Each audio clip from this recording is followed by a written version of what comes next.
Shuro surasida Qur'oni Karimda 27 chiroyli oyat bor. Agar Alloh bandalariga rizqni keng qilib qo'ysa, albatta ular yer yuzida haddan oshib qoladilar. Lekin Alloh o'zi xohlaganiga o'lchov bilan beradi.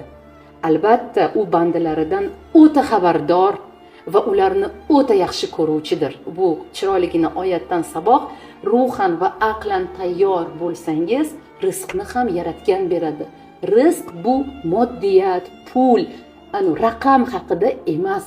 Ichkarida tayyor bo'lsangiz agar, ichkarida o'zingizni yo'qotib qo'ymasangiz, ichkarida boy bo'lganingizda o'zingizdan ketib qolib, odamlarni tanimay qolib, odamlarni yaxshi yomonga, boy kambag'alga ajratib, Allohni tanimay qolmasligingiz uchun ham sizni Alloh bundan hozir asrab turibdi.